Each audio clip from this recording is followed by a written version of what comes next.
جو فتوحات کے نتیجے میں ملتے ہیں. بس جب مغانم کثیرہ کا وعدہ ہوا تو فتوحات کا وعدہ ساتھ ہی ہو گیا، کیونکہ مغانم ملتے ہی فتوحات کے بعد ہیں، جن کو تم بڑھ بڑھ کر لوگے ان مغانم کو. فَأَجَّلَ لَكُمْ هَٰذِهِ، یہ جو مغانم اور فتح کی بات ہے یہ فوری طور پر تمہیں عطا کی جانے والی تھی، تاکہ آئندہ مغانم پر بھی اور آئندہ فتوحات پر بھی کامل یقین پیدا ہو جائے. وَلِتَكُونَ آیَةً لِّلْمُؤْمِنِينَ، یہ یقین والی بات جو میں کہہ رہا ہوں اس آیت سے واضح ہو رہی ہے. یہ سب باتیں اس طرح سے تھیں تاکہ تمہیں آئندہ فتوحات کے متعلق کامل ایمان نصیب ہو جائے. وَيَهْدِيَكُمْ صِرَاطًا مُسْتَقِيمًا، اور وہ تمہیں سیدھے راستے کی طرف ہدایت دے. اب اس کے بعد پھر اور فتوحات کا سلسلہ ایک چل پڑا ہے. وَأُخْرَى لَمْ تَقْدِرُوا عَلَيْهَا قَدْ أَحَاطَ اللَّهُ بِهَا، نیز کچھ دوسری فتوحات ہیں جو ابھی تمہیں حاصل نہیں ہوئیں. قد احاط اللہ بہا، اللہ نے ان کا احاطہ کر رکھا ہے، اور اللہ ہر چیز پر جو وہ چاہتا ہے قادر ہے. وَأُخْرَى لَمْ تَقْدِرُوا عَلَيْهَا، اس سے مراد وہ اسلام میں فتوحات کا جاری ہونے والا وہ سلسلہ ہے جس نے قیامت تک چلنا تھا، اور ان کو ان فتوحات پر خود قدرت کوئی نہیں تھی. احاط اللہ بہا سے مراد یہ ہے کہ ولا یحیطون بشیء من علمہ الا بما شاء کی طرح اللہ نے اپنے علم سے ان کا احاطہ کر رکھا ہے. اللہ تعالیٰ کے علم میں وہ قطعی ہونے والی فتوحات ہیں. وکان اللہ علی کل شیء قدیر، اور اللہ ہر چیز پر جو وہ چاہتا ہے قادر ہے.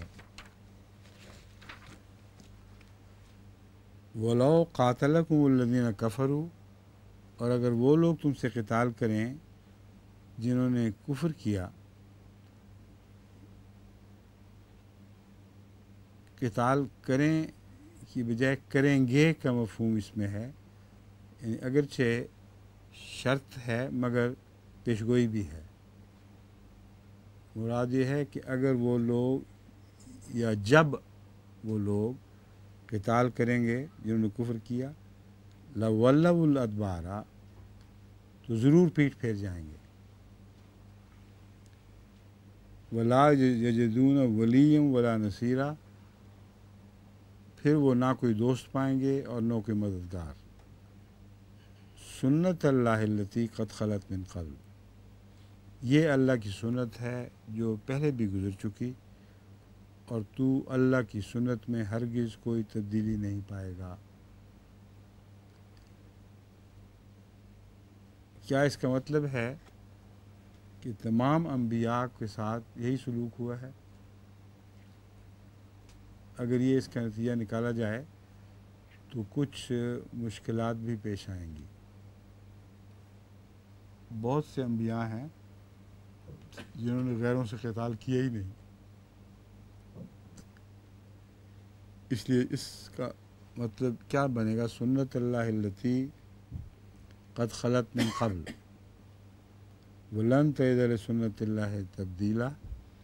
اس کا یہ مطلب ظاہر ہو رہا ہے کہ وَلَوْ قَاتَلَكُمُ الَّذِينَ کا جو میں نے ترجمہ کیا تھا وہ ترمیم کا محتاج ہے.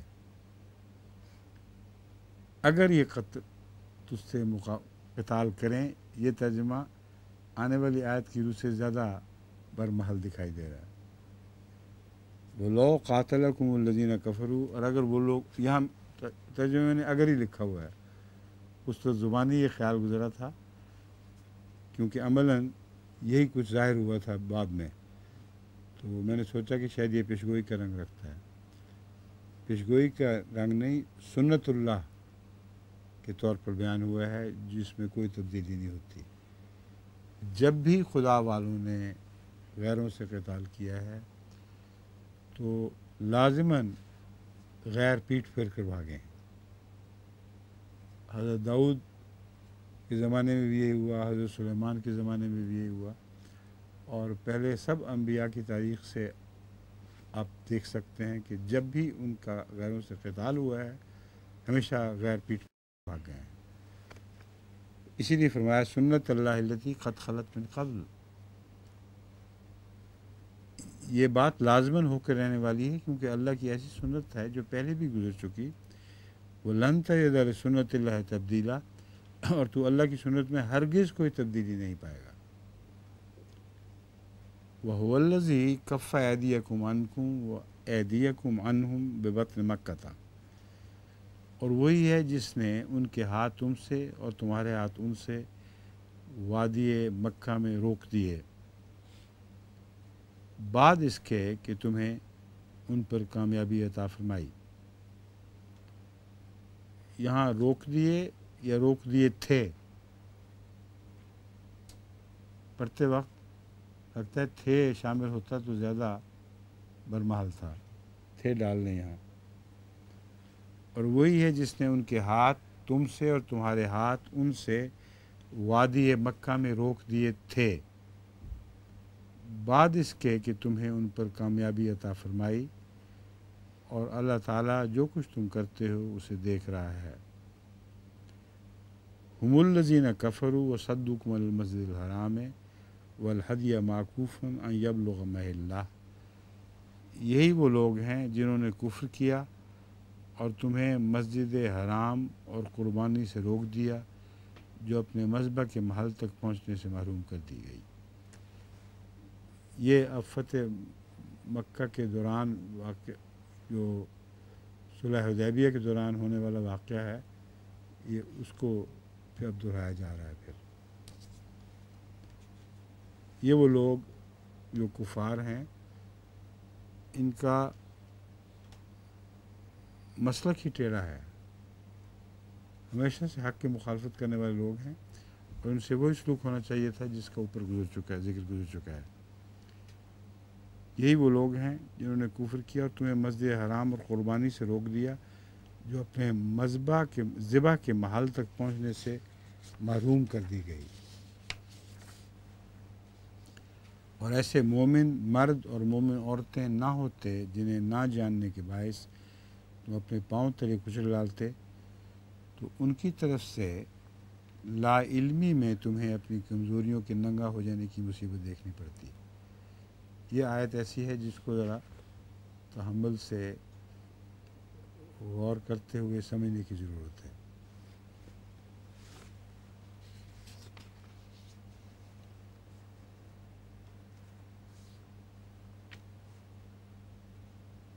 هم الذین کفروا وصدوکم عن المسجد الحرام والہدی معکوفا ان یبلغ محلہ۔ سوال یہ ہے کہ آگے جو آیت کا حصہ ہے کیا اس بات کے جواز میں ہے کہ تمہیں اللہ تعالیٰ نے ان سے قتال سے روک دیا اہل مکہ سے کہ کہیں وہ لوگ جو بیچ میں چھپے ہوئے مومن تھے جن کا تمہیں علم نہیں تھا وہ بھی نہ کچلے جاتے۔ اگر یہ مطلب لیا جائے تو وہ قرآن کریم کی بنیادی تعلیم جس کی روح سے آن حضرت صلی اللہ علیہ وسلم رکے تھے کہ قتال کرتے ہوئے داخل نہیں ہونا، اس کے خلاف ایک اور بات آ جائے، اس کے خلاف آ جائے گی یہ بات۔ میری مومن صاحب سمجھیں آپ لوگ، اس لیے وہ ترجمہ ہونا ہی نہیں چاہیے، یہاں ہو سکتا ہی نہیں، کیونکہ حضرت اقدس محمد مصطفیٰ صلی اللہ علیہ وسلم کو خدا تعالیٰ نے جو روکا وہ اس آیت کریمہ کے نتیجے میں روکا ہے کہ رستہ صاف ہو تو جانا ہے، رستہ صاف ہو تو قتل و غارت کرتے ہوئے حج فرض نہیں ہوتا۔ سمجھ گئے؟ جب یہ بات ہے تو اس آیت سے جو یہ شبہ پڑتا ہے بعض لوگوں کو کہ محض اس لیے روکا گیا تھا قتال سے کہ بعض چھپے ہوئے مسلمان نہ قتل ہو جائیں، یہ بات درست نہیں بنتی۔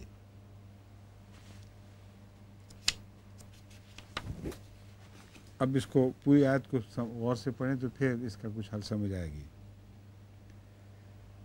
اگر ایسے مومن اور مومن مرد اور مومن عورتیں نہ ہوتے جنہیں نہ جاننے کے باعث تم اپنے پاؤں تلے کچل ڈالتے، تو ان کی طرف سے لا علمی میں تمہیں اپنی کمزوریوں کے ننگا ہو جانے کی مصیبت دیکھنی پڑتی۔ اسی طرح اللہ اسے اپنی رحمت میں داخل کرتا ہے جسے چاہتا ہے۔ اگر وہ نتھر کر الگ ہو چکے ہوتے تو ضرور ہم ان میں سے کفر کرنے والوں کو دردناک عذاب دیتے۔ یہاں جو آیت کا نتیجہ نکالا گیا ہے اس نے پہلے مسئلے کو صاف حل کر دیا ہے۔ خدا تعالیٰ یہ نہیں فرما رہا کہ اس صورت میں ہم تمہیں قتال کی اجازت دیتے، بلکہ یہ فرما رہا ہے کہ انہیں ہم عذاب دیتے۔ تو اہل مکہ پر جو عذاب نازل نہیں ہو رہا اس کی وجہ وہ مومن ہیں جن کا ذکر چل رہا ہے۔ اس لیے قرآن کریم کی اسی آیت نے نتیجہ ایسا نکال دیا کہ جو پہلے کم فہمی کے نتیجے میں ایک اعتراض وارد ہو رہا تھا اس کو بالکل رفع کر دیا۔ قتال سے روکنے کی وہ وجہ نہیں بنے تھے، قتال سے روکنے کی وہی وجہ ہے جو آیت واضح اور کھلی ہے کہ حج کے لیے قتال کرتے ہوئے داخل نہیں ہونا۔ وہ جو بیچ میں چھپے ہوئے لوگ تھے ان کے نتیجے میں مکے پر عذاب نہیں نازل ہوا، اور رسول اللہ علیہ وسلم کی فتح مکہ تک یہی واقعہ ہے۔ اور بعض نادان یہ کہا بھی کرتے تھے کہ اگر ہم ایسے ہیں اور ایسے ہیں تو ہم پر پتھر کیوں نہیں برساتا اللہ تعالیٰ؟ تو ان کے پتھراؤ ان پر نہ ہونے کی وجہ سے وہ چند مومن بندے تھے جو ان میں چھپے ہوئے موجود تھے۔ اور حضرت ابراہیم والا وہ واقعہ علیہ السلام کا وہ واقعہ سامنے آ جاتا ہے جو لوط کی بستی سے تعلق میں تفصیل سے بائبل میں درج ہے۔ چند مومن بندوں کے نتیجے میں بھی حضرت ابراہیم کی استدعا یہ ہے کہ اے خدا تیری رحمت سے تقاضا یہ ہے کہ عذاب کو ٹال دے۔ گنتی کرتے کرتے کم ہوتے جاتے ہیں یہاں تک کہ وہ سمجھ جاتے ہیں کہ اب میری کچھ پیش نہیں جائے گی۔ اتنے بھی نہیں ہیں جتنے میں اتنے معمولی بھی نہیں ہیں جو میں سمجھ رہا ہوں، معلوم ہوتا ہے اس سے بھی کم تعداد ہے۔ تو اس لیے یہ ان آیات کا اسی مضمون سے تعلق ہے۔ اگر خدا تعالیٰ کے علم میں وہ بندے وہاں نہ ہوتے تو مکے والوں کو ضرور عذاب کا نشانہ بنایا جاتا۔ اسی ضرور کے مفہوم کی ایک اور آیت بھی تائید کرتی ہے جس میں کہ اگر تو ان میں نہ آتا تو ہم ضرور تو ان میں نہ، ہاں وہ تو اکیلے رسول اللہ صلی اللہ علیہ وسلم تھے نا، وہ تو آن حضرت کے ہوتے ہوئے سوال ہی نہیں پیدا ہوتا، لیکن اب باقیوں کی باتیں ہیں جو نسبتاً کم درجہ رکھتے ہیں، مگر ان کی وجہ سے بھی اللہ تعالیٰ نے وہی کام کرنا تھا۔ اذ جعل الذین کفروا فی قلوبہم الحمیۃ حمیۃ الجاہلیت، جب وہ لوگ جنہوں نے کفر کیا اپنے دلوں میں غیرت کا یعنی جاہلانہ غیرت کا مسئلہ بنا بیٹھے۔ اذ جعل الذین کفروا فی قلوبہم الحمیۃ حمیۃ الجاہلیت، یہاں مسئلہ بنا کا مفہوم شامل حال ہے اس مضمون میں۔ جب وہ لوگ جنہوں نے کفر کیا اپنے دلوں میں غیرت کا یعنی جاہلانہ غیرت کا مسئلہ بنا بیٹھے تو اللہ نے اپنے رسول پر اور مومنوں پر سکینت اتاری اور انہیں تقوی کے کلمے سے چمٹائے رکھا۔ یہ جو مخالفین مکہ تھے صلح حدیبیہ کے دوران جب جو واقعہ گزرا ہے اس میں انہوں نے اپنی حمیت کا مسئلہ بنایا ہوا تھا، یعنی جاہلانہ حمیت کا۔ اس وقت مومنوں کو اللہ تعالیٰ نے کلمہ تقوی سے چمٹائے رکھا اور رسول اللہ علیہ وسلم کی برکت سے ہوا۔ کلمۃ التقوی سے چمٹنے والے آن حضرت صلی اللہ علیہ وآلہ وسلم تھے، اور اسی کے نتیجے میں باقی مومنوں کو تقوی سے چمٹنے کی اہلیت نصیب ہوئی۔ وَكَانُوا أَحَقَّ بِهَا وَأَهْلَهَا، اس نے مومنوں سے ایک بریت بھی فرما دی ہے. وہ بریت اس طرح مومنوں کی بریت بھی فرما دی ہے. وہ وقتی واقعہ جس میں انہوں نے بظاہر رسول اللہ صلی اللہ علیہ وسلم کی ہدایت کا انکار کر دیا تھا، اس کو اللہ تعالیٰ اس بات کے طور پر پیش نہیں کر رہا کہ وہ تقوی کے اہل اور حقدار ہی نہیں تھے. وہ ایک وقتی طور پر جذبات سے مغلوب ہونے کا ایک واقعہ ہے جس کو اللہ نے نظر انداز فرما دیا. لیکن ان میں جو مومن شامل تھے وہ سارے واقعتاً اہل التقویٰ تھے اور اس بات کے حقدار تھے کہ انہیں متقی قرار دیا جائے. واللہ بکل شیء علیما،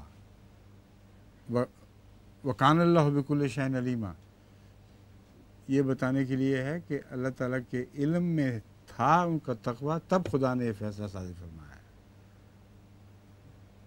سرسری نظر سے دیکھنے والا ایک الٹ فتویٰ دے سکتا تھا، جیسا کہ بعض شیعوں نے ان لوگوں پر اعتراض کیے اور کہا وہ تقویٰ سے دور ہٹ گئے. حالانکہ اللہ تعالیٰ فرماتا ہے وَكَانَ اللَّهُ بِكُلِّ شَيْءٍ عَلِيمًا، اللہ تو ہر چیز کا علم رکھنے والا ہے. لَقَدْ صَدَقَ اللَّهُ رُسُولَهُ الرُّؤْيَا بِالْحَقِّ،